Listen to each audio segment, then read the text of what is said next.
बर्दाश्त नहीं किया जा सकता है। आज प्रधानमंत्री नरेंद्र मोदी की विफल विदेश नीति, कंप्लीटली फेल्ड फॉरेन पॉलिसी के कारण इस देश का दुनिया में अपमान हो रहा है। कनाडा जैसा देश हमें G7 का इनवाइट नहीं भेजता है। ट्रंप बार बार सीज फायर का श्रेय ले चुके हैं और असलियत अब यह है कि ट्रंप को छोड़कर अब बाकी देश, कल रूस ने भी माना कि ट्रंप ने हमारे बीच मध्यस्थता करी थी और उनके कारण सीज फायर हुआ। यह भी सच है कि हम दुनिया में अलग थलग पड़ गए हैं और हमारे जो सदाबहार दोस्त हैं, जिसको all weather friend and allies कहा जाता था, वो हमसे किनारा कर रहे हैं और बड़े बड़े देश आज हमारे दुश्मन मुल्क के खेमे में खड़े हुए नजर आ रहे हैं। असली बात यह है कि जिस पाकिस्तान को हमने टोटली दरकिनार कर दिया था, वो आज धड़ल्ले से हीरो बना घूम रहा है। उसको विश्व के तमाम मल्टीलैटरल एजेंसीज में प्रतिनिधित्व का मौका मिल रहा है। वो संयुक्त राष्ट्र में कमिटियों का चेयरपर्सन बन रहा है। असलियत यह है कि उसको मल्टीलैटरल एजेंसीज एक के बाद एक आर्थिक सहायता दे रही हैं और हम कुछ नहीं कर पा रहे हैं। आज के दिन प्रधानमंत्री नरेंद्र मोदी कश्मीर गए हैं। यह अलग बात है कि वो पिछले 45 दिनों में उन्होंने एक बार भी कश्मीर की ओर झांका तक नहीं। अब फीता काटने वो कश्मीर पहुंचे, लेकिन जब वो वहां पर भाषण देंगे तो इस देश के मन में बहुत सारे सवाल हैं और उन सवालों को उठाना हमारा काम है, क्योंकि यह वाकई में एक दुखद बात है कि 11 साल सत्ता में रहने के बाद, 90 से ज्यादा देशों की सैर करने के बाद, हमारी विफल विदेश नीति के चलते हमें हासिल कुछ भी ठोस नहीं हुआ है। कूटनीति या डिप्लोमेसी या फॉरेन पॉलिसी जिसको कहते हैं, इसका मतलब लाल लाल आंखें डालकर लेजर की रील बनाना नहीं होता है। कूटनीति का मतलब होता है कि आप विश्व में भारत का हित सर्वोपरि रखिए। कूटनीति निरंतर होती है, ये खोखले दावे नहीं होते हैं। अगर विदेश नीति विफल ना रही होती तो मुझे यह कहने में कोई भी संशय नहीं है कि देश, इस दुनिया के तमाम मुल्क हमारे साथ मुस्तैदी से एकजुट होकर खड़े रहते, लेकिन ऐसा नहीं हो रहा है और उसके तमाम एग्जाम्पल्स हैं जो अभी आपको मैं बता देती हूं। लेकिन आगे बढ़ने से पहले कुछ एक है जो आप सुन लीजिए और उसके बाद हम चर्चा करेंगे। Please play the video.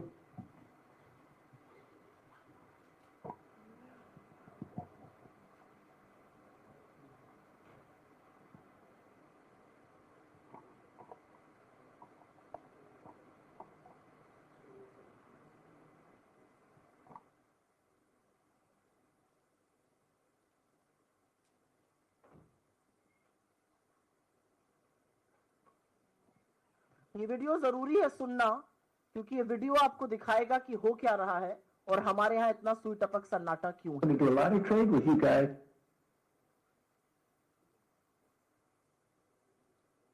शुरू से प्ले करिए।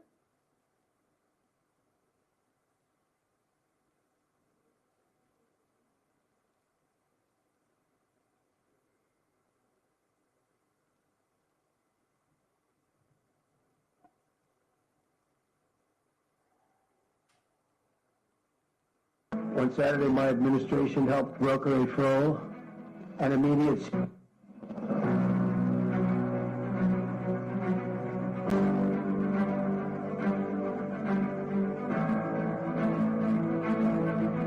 On Saturday, my administration helped broker a full and immediate ceasefire, I think a permanent one, between India and Pakistan. I said, come on, we're going to do a lot of trade with you guys. Let's stop it. Let's stop it. If you stop it, we're doing trade. If you don't stop it, we're not going to do any trade. So my administration successfully brokered a historic ceasefire to stop the escalating violence between India and Pakistan. And I used trade to a large extent to do it. I said, fellas, come on, let's make a deal. Let's do some trading. It was a very important process to get involved with India and Pakistan. I think convince them to let's have peace and let's go and make trade deals. And we talked to them about trade. Let's do trade instead of do war. And Pakistan was very happy with that, and India was very happy with that. I'm using trade to settle scores and to make peace. But I stopped that. Yeah, that was going to be a nuclear war, I think. Or close. Very close. You were right there. Yeah.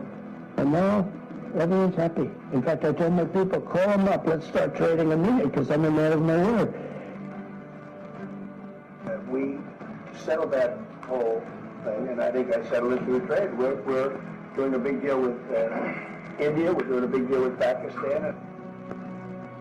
We stopped India and Pakistan from fighting. I believe that could have turned that into a nuclear disaster. And I want to thank the leaders of India, the leaders of Pakistan, and I want to thank my people also. We talk trade. We're dealing with India, we're dealing with Pakistan, and we were able to stop potentially a nuclear war through trade.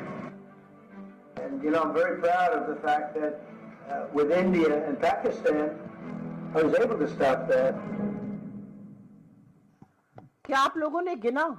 एक नहीं, दो नहीं, 9 बार video पर और 2 बार tweet कर कर अमेरिकी राष्ट्रपति डोनाल्ड ट्रंप ने न सिर्फ सीज फायर का श्रेय लिया है, जो कि हमारी संप्रभुता पर खतरा है, बल्कि उन्होंने यह भी बार बार कहा है कि मैंने व्यापार के नाते, मैंने ट्रेड के चलते सीज फायर कराया। कल रात को उन्होंने यह बात फिर से कही है।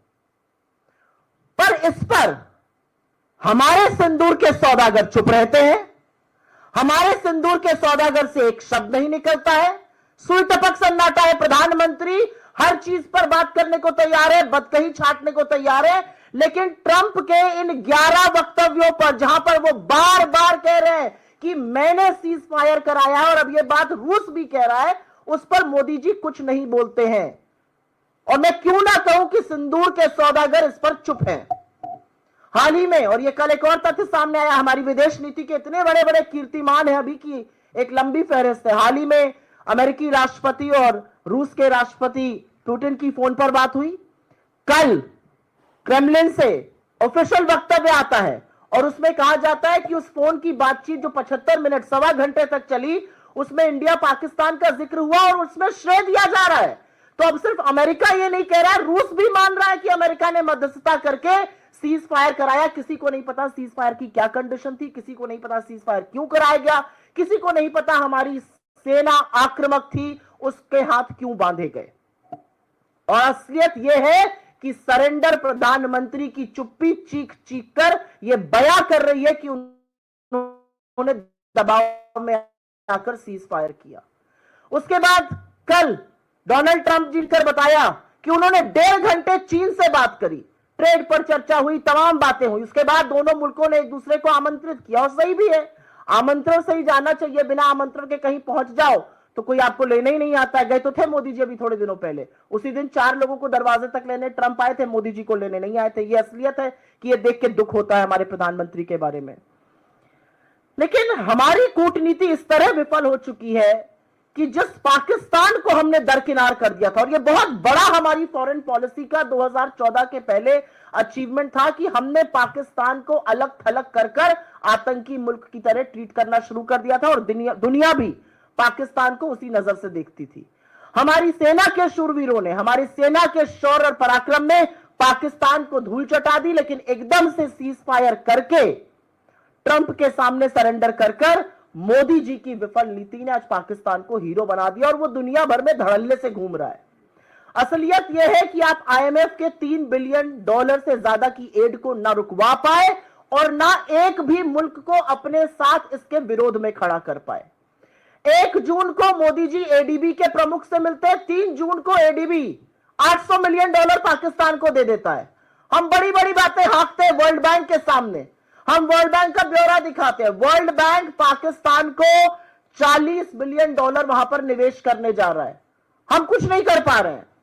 पाकिस्तान संयुक्त राष्ट्र की उस समिति का उपाध्यक्ष बना है जो काउंटर टेररिज्म पर है।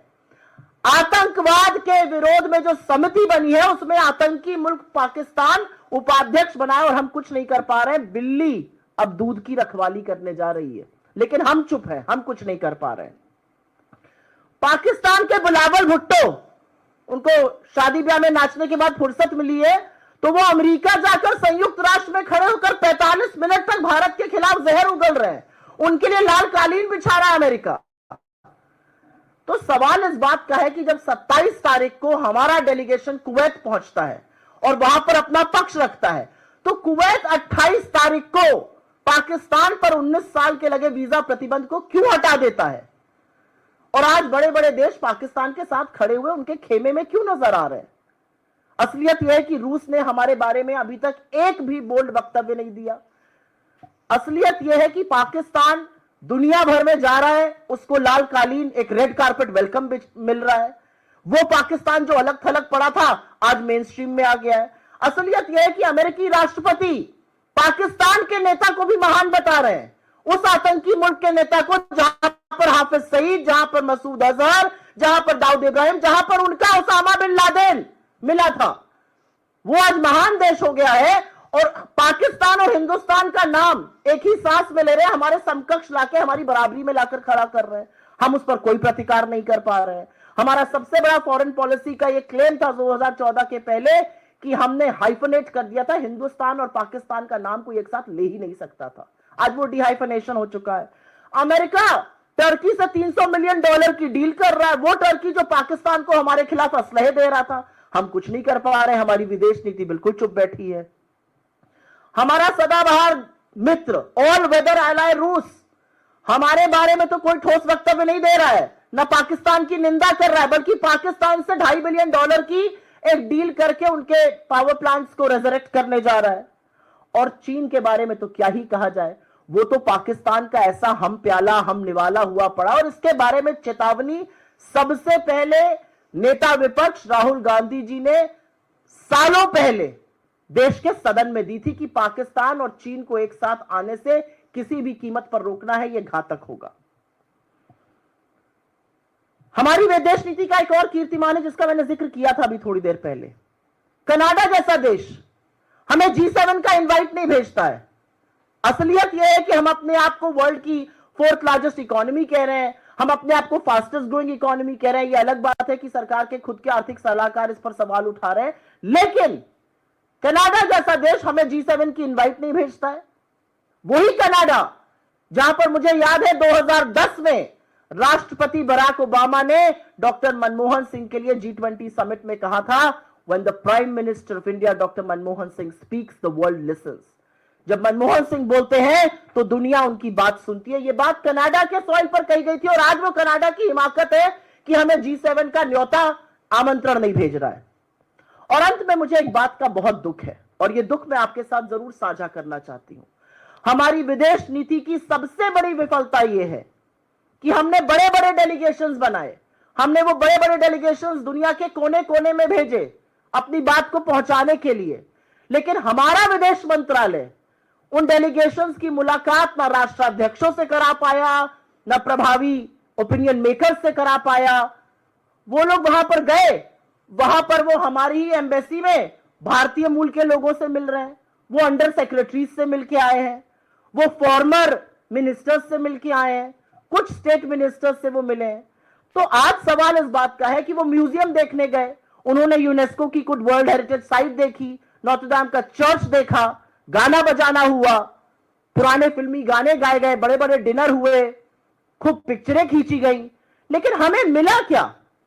और यह हमारी विदेश नीति की विफलता है कि आपने अपने सांसदों को भेजा और उनको आप एक राष्ट्राध्यक्ष से नहीं मिला पाए। तो आज सवाल यह है, आपने उनको कितने राष्ट्राध्यक्षों से मिलाया? हमें क्या ठोस हासिल हुआ? कितने राष्ट्र जहां पर हमारी ये डेलीगेशंस, जहां पे हमारे सर्वदलीय गए थे, उन्होंने हमारे पक्ष में उतर के बयान दिया? कितने राष्ट्रों ने पाकिस्तान के आतंकियों को शरण देने की निंदा करी? कितने राष्ट्र आज खुल के हमारे साथ हैं?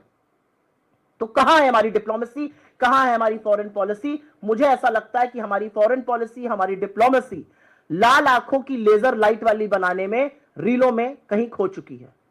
क्योंकि जयशंकर जी की प्राथमिकता, बाकी मंत्रियों की प्राथमिकता सरकार में है, लेजर आंखें बनाते हैं, लाल लाल आंखें दिखती हैं, और डिप्लोमेसी उसको कहा जा रहा है। वो डिप्लोमेसी नहीं है, वो रील बनाना है।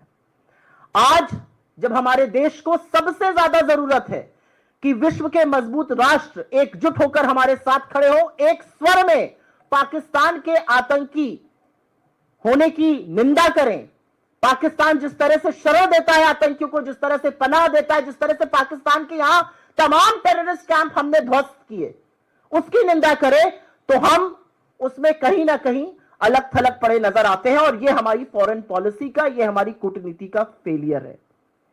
असलियत यह है कि हमारी सेना के शौर्य और पराक्रम ने, हमारी सेना के वीर शूरवीरों ने तो पाकिस्तान को धूल चटाई, लेकिन हमारी विदेश नीति इतनी विफल रही कि वही पाकिस्तान आज घूम रहा है विश्व में और उसका स्वागत किया जा रहा है।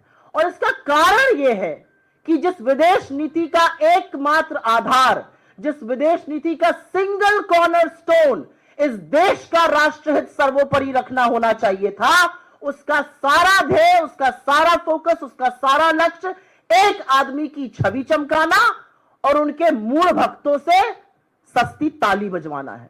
और इसलिए हमारी विदेश नीति विफल हो रही है। सवाल आज यह भी है कि क्या हमारी माताओं के साथ, हमारी बहनों के सिंदूर के साथ सौदा किया गया? क्योंकि 11 बार अगर अमेरिकी राष्ट्रपति यह बात कह रहे हैं और बार बार यह कहने के बाद अमेरिका अपने कोर्ट में लिखित हलफनामे में, एफिडेविट में दे रहे हैं कि हमने ऐसा किया, रूस ये मानने को अगर आज तैयार है तो या तो सरकार खुलकर आए, नरेंद्र मोदी आज अपने भाषण में इसको गलत कहे, या हमें मानना पड़ेगा कि सिंदूर के सौदागर ने सिंदूर के साथ समझौता किया, सिंदूर का सौदा किया। एक और सवाल है, पप्पा ने वॉर रुकवा दी जैसे सस्ते डायलॉग का इसका खामियाजा भुगतना पड़ रहा है? क्या नरेंद्र मोदी की जिस एंगल में फोटो खींची जाती है जब वो विदेश जाते हैं कि लगे कि वो लीड कर रहे हैं और भक्त उसमें खुशी होकर ताली बजाते हैं, क्या इससे हमारे कुछ विदेशी मित्र नाराज हो गए हैं?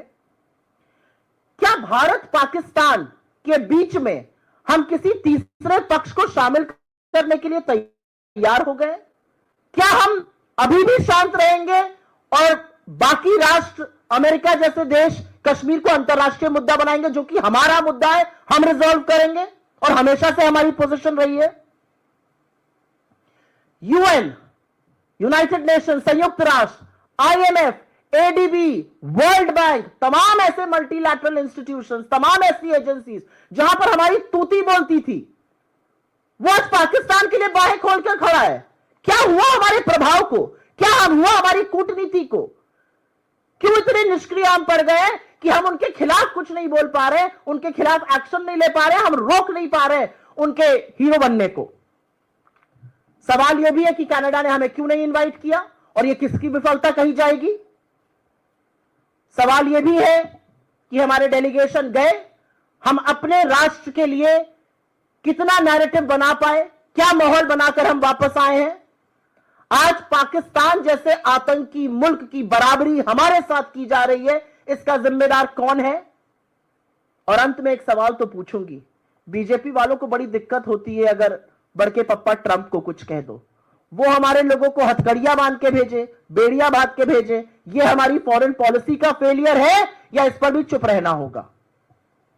आज प्रधानमंत्री जैसा कि मैंने बताया फीता काटने गए हैं, 45 दिन हो गए।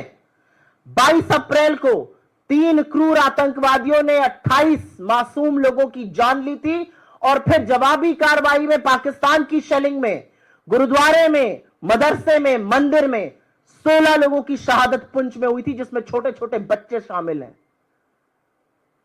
आज 45 दिन बाद नरेंद्र मोदी जी को फीता काटना था तो कश्मीर याद आया, वरना उन्होंने कश्मीर जाने की नहीं सोची। वो बिहार गए, वो केरल गए, वो आंध्रा गए, वो मुंबई गए, राजस्थान गए, गुजरात गए, हर जगह गए, हाथ हिलाया, फोटो खिंचवाई, भद्दे भाषण दिए, कटाक्ष किए, हंसी ठिठोली करी, सिरेस्तारों के साथ समय बिताया, लेकिन मोदी जी कश्मीर अब गए हैं जब फीता काटने का वक्त आया है। और यही अंतर है उनमें और यही अंतर है हमारी सरकार में। मुझे यह कहने में गर्व होता है कि 26/11 के बाद चुन चुन कर हमने आतंकियों को मारा, हमारे शूरवीरों ने उनको मौत के घाट उतारा और उसके बाद जो गिरफ्तार हुए उनको हमने फांसी के फंदे पर लटकाया, इस देश में नजीर बनाई।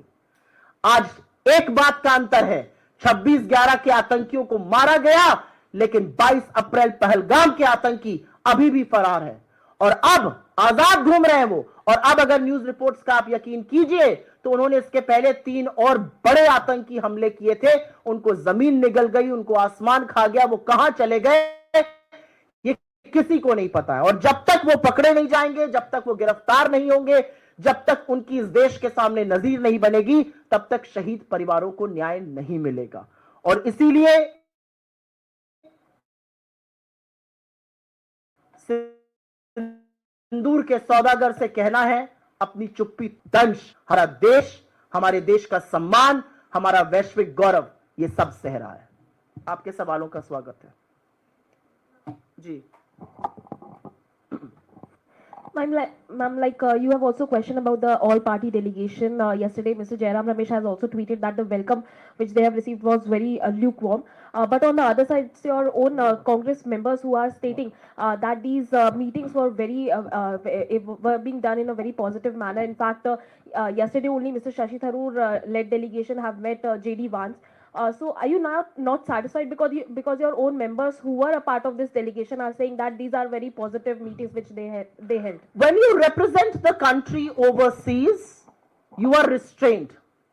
When you represent the country overseas, there are many things that you want to say, but you cannot say. They may not be able to say it, but we certainly can, and we will question. What is the question we are raising? That these delegations went overseas. It is a complete failure of our foreign policy to not be able to get them a single meeting with people of consequence.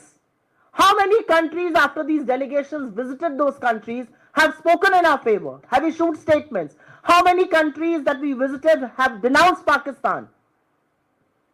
I mean, we go to Kuwait and Kuwait the very next day lifts a 19-year-old ban on Pakistani visas. How is that okay? And will these questions not be raised? I mean, it's all right for mainstream media to say that all is hunky-dory, but a lot of these people who have come back and said we were ambassadors overseas, we could not have said a lot of things, but back home in India, we will question. And the one big question we are asking is that some of these delegations, in fact, most of these delegations were made to meet people of Indian origin overseas. They were made to address people of Indian origin in Indian embassies and high commissions. How about addressing your own parliament? You don't want to call a session there, but you want to address Indians overseas. I mean, what kind of double speak is this? And what have we achieved? But I don't just want to single out the foreign delegation bit. I have highlighted a string of policy failures owing to the complete collapse of our foreign policy, and for which India is having to pay a huge price. और कोई सवाल इस पे या किसी अन्य मुद्दे पे?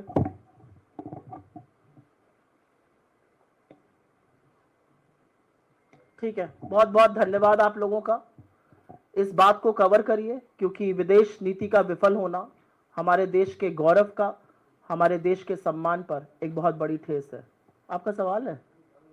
ओके, यहीं पे पूछ लीजिए। I am not going to do one on ones. मैं आज सुओ मोटो पर ही बोलूंगी, सिर्फ सुओ मोटो पर। अगर सुओ मोटो पर आपका सवाल है तो आप यहीं पे ले लीजिए। धन्यवाद बहुत बहुत।